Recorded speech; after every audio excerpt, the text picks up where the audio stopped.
El pasaje bíblico de hoy, Mateo capítulo 7, versículo 21. No todo el que me dice, Señor, Señor, entrará en el reino de los cielos, sino el que hace la voluntad de mi Padre que está en los cielos. Primera de Juan, capítulo 5, versículos 16 y 17. Si alguno viere a su hermano cometer pecado que no sea de muerte, pedirá y Dios le dará vida. Esto es para los que cometen pecado que no sea de muerte.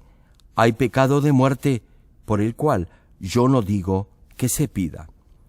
Toda injusticia es pecado, pero hay pecado no de muerte. Amados hermanos en Cristo y miembros de las más de 10.000 iglesias en Corea y alrededor del mundo que están presenciando este servicio a través del satélite, del Internet, de la televisión de señal abierta o de cable, o que lo están escuchando por cintas de audio, por la radio o por cualquier otro medio de comunicación en el mundo entero.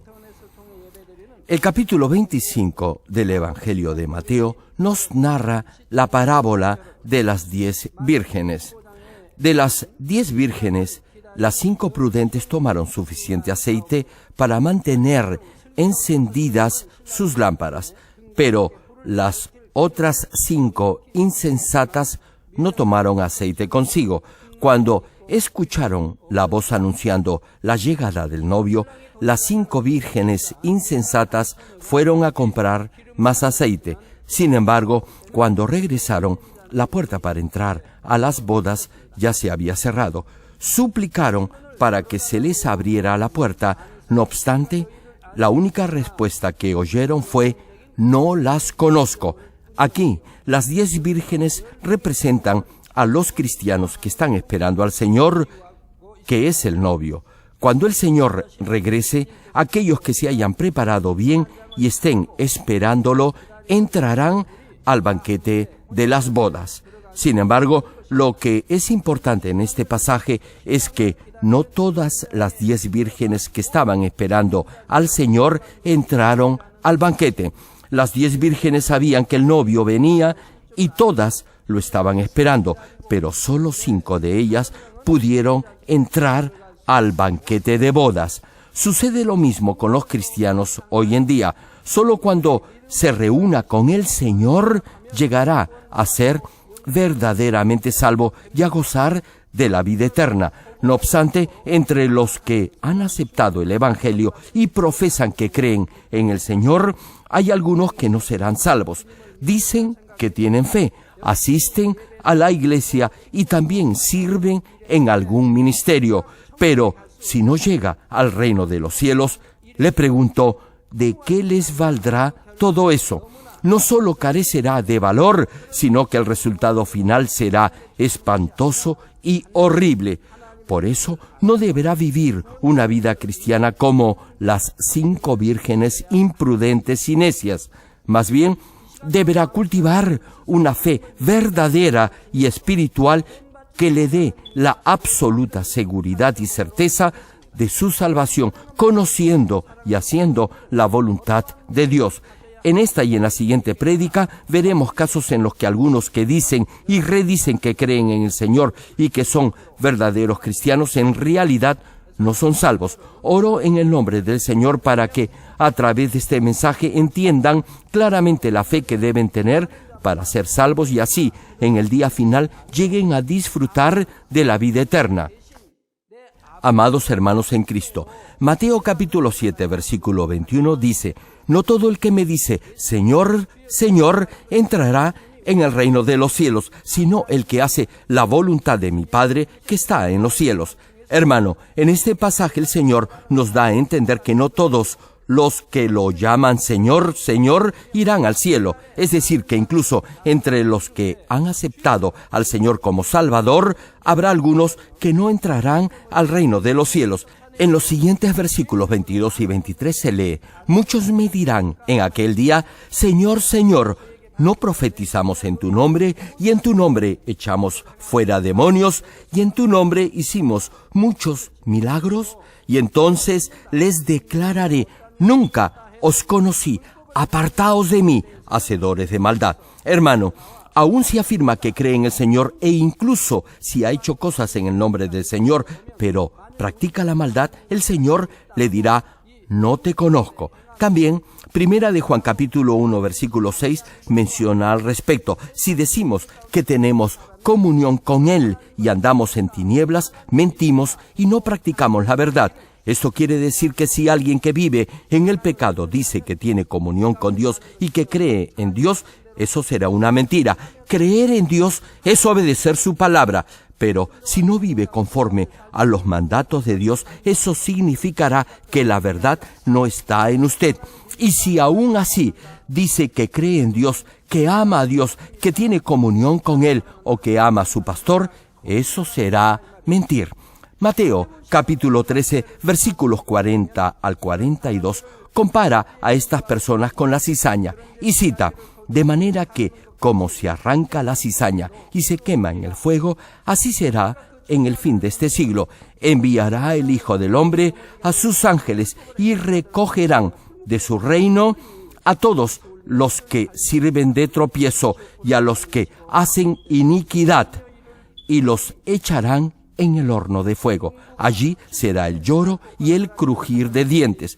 Hermano, el horno de fuego representa el infierno. Al igual que un labrador o un agricultor separa la cizaña del trigo al momento de la cosecha, en el día del juicio final, el Señor echará fuera a los que tienen una fe fingida, esto es, a los que son como paja, y pondrá a los que practican la maldad y son tropiezo a otros, aun si dicen que creen, en el horno de fuego, esto es, en el fuego eterno del infierno. Incluso si asiste a una iglesia cristiana, da su diezmo, sus ofrendas y sirve en algún ministerio, todos aquellos que practiquen la maldad, es decir, que vivan en el pecado, irán al infierno. Queridos hermanos, ¿quiénes son entonces los que practican la maldad? Primera de Juan capítulo 3, versículo 4 menciona: todo aquel que comete pecado infringe también la ley, pues el pecado es infracción de la ley. Hermano, desobedecer la palabra de Dios es pecado. Los que hacen lo que la Biblia dice no deben hacer. Los que no se despojan de lo que la Biblia dice deben despojarse, y los que no guardan ni cumplen lo que la Biblia dice deben guardar y cumplir son los que siempre están prestos y dispuestos a pecar.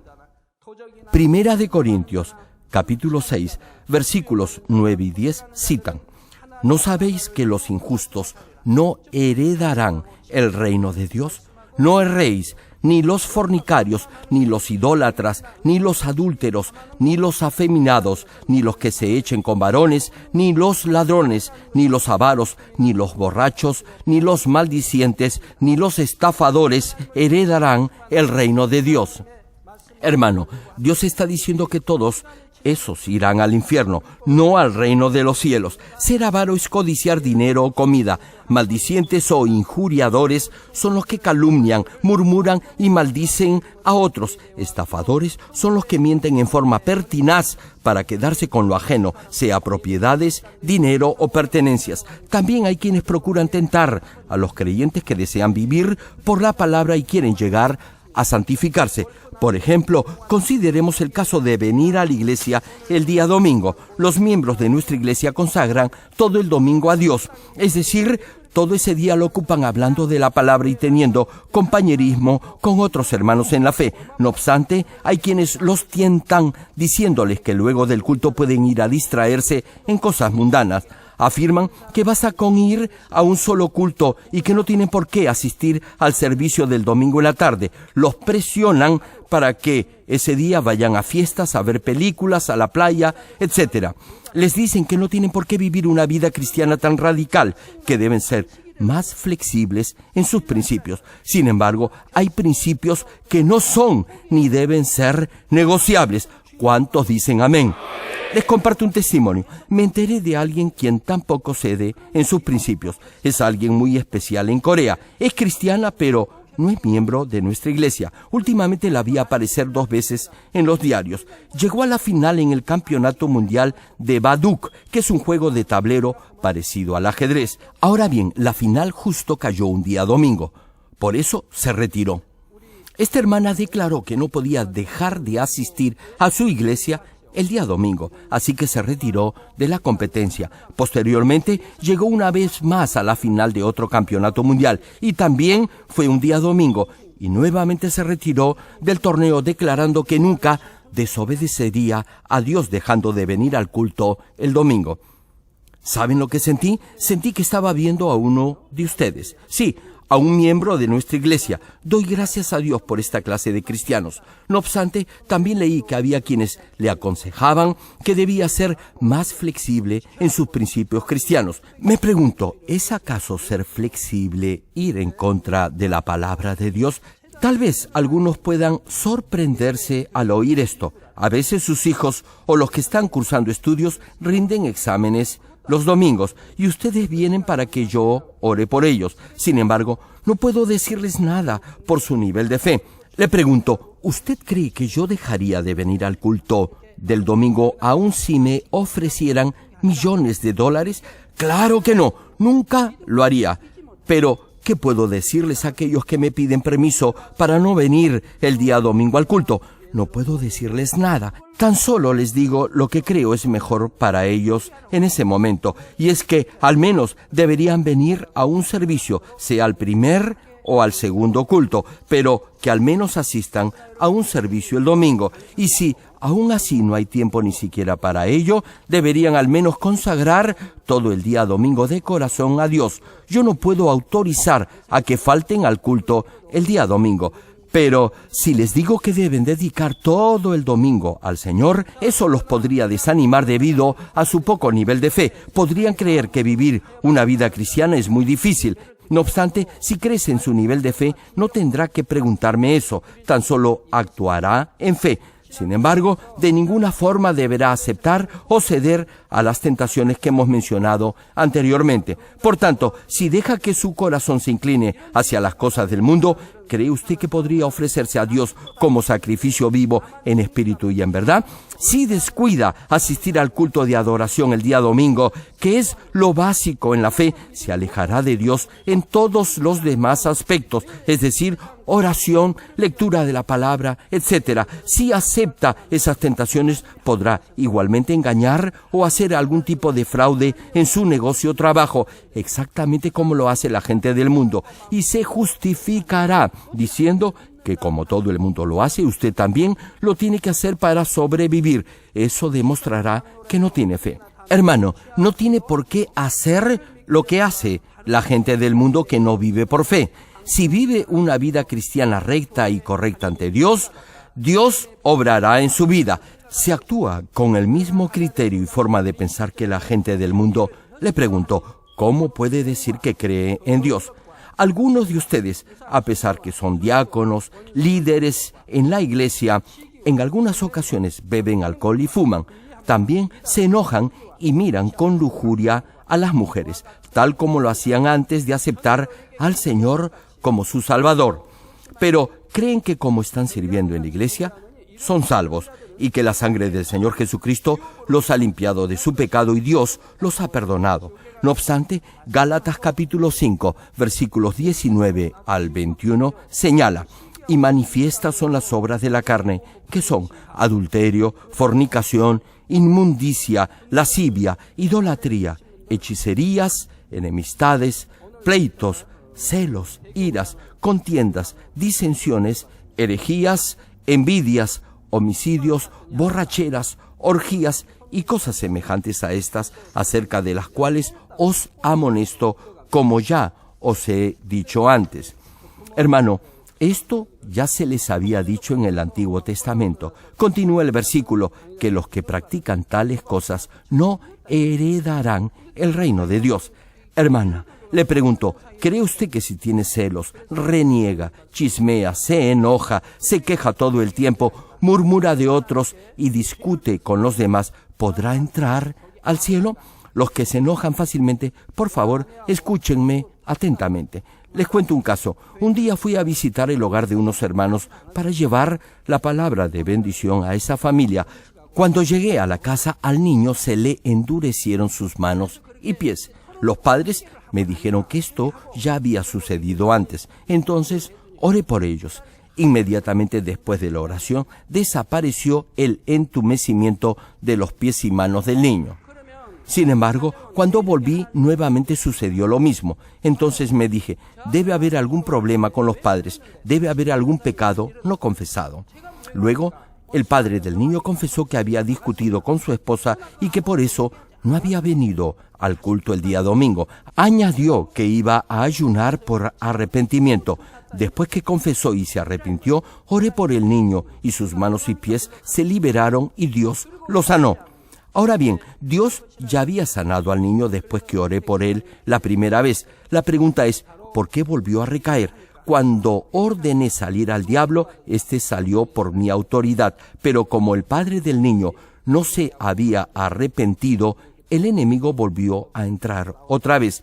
Cuando no estaba cerca, es decir, cuando el niño estaba fuera de mi cobertura espiritual, el diablo volvía a entrar. Por eso, en el momento en que el padre se arrepintió y oré por su hijo, el niño volvió a la normalidad. Me enteré que los padres se han reconciliado y van a ofrecer una ofrenda de paz a Dios y venir para que ore por ellos. Hermano, cuando asiste al culto el domingo, Dios lo protegerá durante toda la semana. De otra manera, Satanás podrá tocar su vida, a su familia y a sus finanzas. Les comparto algo. Cuando he orado por los hermanos que usan sillas de ruedas, muchos de ellos volvieron a caminar. Sin embargo, luego de un tiempo, unos cuantos volvieron a la silla de ruedas.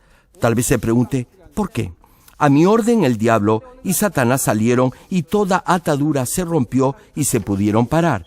Ahora bien, si en ese momento recordaban y se arrepentían totalmente de sus pecados, hubieran recuperado totalmente la salud. Pero como no lo hicieron, Satanás obró otra vez en sus cuerpos. Poco después de la inauguración de la iglesia, yo visitaba a los hermanos un par de veces al año, en primavera y en otoño. En una ocasión visité una casa en la que vi espiritualmente a un dragón enroscado en el piso de la habitación. El esposo sufría de parálisis y hacía ya tiempo que no podía usar adecuadamente sus miembros. Su cuerpo estaba entumecido. Cuando oré por él, el dragón salió porque lo eché fuera. Pero luego que terminé la visita y me retiré, vi al dragón rodeando la casa y mientras partíamos de regreso, volvió a entrar en ella. Vemos así que la oración no es eficaz si no hay verdadero arrepentimiento. Hermano, solo si hay arrepentimiento total, Dios podrá obrar en su vida, pero si no lo hay, Dios no lo podrá proteger. Si Dios lo sana por medio de la oración, deberá arrepentirse completamente de sus pecados y así derribará ese muro que lo separa de Dios y el Espíritu Santo lo podrá proteger. Entonces, toda dolencia y enfermedad no lo volverán a afectar, sino que gozará de buena salud. Retomando la prédica, como está escrito, como ya os he dicho antes, eso ya nos fue advertido incluso en el Antiguo Testamento y siempre nos lo recuerda el Señor. Aun cuando declare su fe en el Señor, si no deja de pecar y aún practica la maldad, no heredará el reino de Dios, irá al infierno.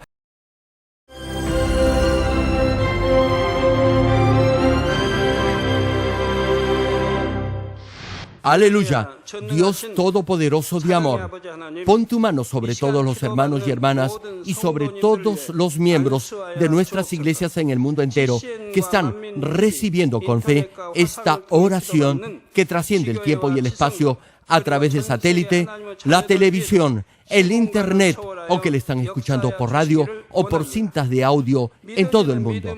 Pon fe en sus corazones para que puedan creer en ti y se despojen de todo pensamiento negativo y toda duda. Líbralos de toda prueba y aflicción. Quema con el fuego del Espíritu Santo de la cabeza a los pies toda parte enferma, incluyendo toda célula, tejido y nervio, todo órgano interno e intestinos. Que la luz de tu Espíritu venga sobre ellos.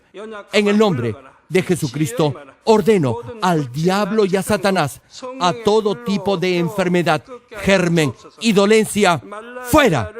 Quema con el fuego del Espíritu Santo toda enfermedad incurable y toda dolencia crónica. Que toda enfermedad contagiosa, resfriado y fiebre desaparezca. Protégelos de cualquier tipo de microbio, virus y bacteria. Sánalos de todo tipo de cáncer, incluyendo cáncer al estómago, al pulmón, al hígado, cáncer de mama, cáncer al útero, al intestino y toda otra enfermedad como el SIDA, leucemia, apoplejía cerebral, presión arterial alta y baja, enfermedades cardiovasculares y pulmonares, diabetes, enfermedades propias de la mujer, enfermedad a la tiroides y toda clase de inflamación. Quema con el fuego del Espíritu Santo toda polio, derrame cerebral, artritis y hernia. Que todo tipo de dolor de espalda, de cabeza y toda clase de neuralgia desaparezca. Líbralos de toda epilepsia, autismo, depresión, neurosis y enfermedades mentales y de toda clase de parálisis. Que los cojos y tullidos se levanten y caminen. Restaura la vista y el oído. Que los ciegos abran sus ojos, los sordos vuelvan a oír y que los mudos empiecen a hablar. Líbralos de todo tipo de accidente. Restaura los huesos rotos. Sana toda quemadura. Líbralos de toda adicción a las drogas. Regenera los nervios, tejidos y células muertas. Revive a los muertos. Bendice a los que no pueden tener hijos. En el nombre del Señor Jesucristo, ordeno al diablo y a Satanás, al príncipe de la potestad del aire y a toda fuerza del mal, fuera. Todo espíritu maligno, inmundo, de engaño, espíritu de mentira, espíritu de división, de tentación y todo otro espíritu de iniquidad, fuera. Ato a toda fuerza de la oscuridad y de maldad, y que la luz de tu espíritu descienda sobre ellos. Padre, fortalécelos para clamar en oración y dales poder para desechar todo pecado y llegar a la santidad. Que tengan salud, que sus almas prosperen y que sus familias sean evangelizadas y vengan al Señor. Protégelos de todo tipo de accidente y bendícelos para que tengan una vida de éxito y prosperen todo. Guarda y protege a todos tus hijos y sus hogares, centros de trabajo y negocios con el muro de fuego del Espíritu Santo, con tus huestes celestiales y tus ángeles y con tus ojos que son como llamas de fuego. Da a los estudiantes sabiduría y perseverancia y pone en sus corazones el anhelo de estudiar y progresar. Guarda sus corazones y pensamientos de todo lo mundano y siembra en ellos un ferviente amor por el Señor. Dios, bendice a tus hijos y que todo lo que hagan sea para gloria tuya. Gracias, Padre, por haber escuchado nuestra oración. Toda la gloria sea para ti. He orado en el nombre de nuestro Señor Jesucristo. 아멘.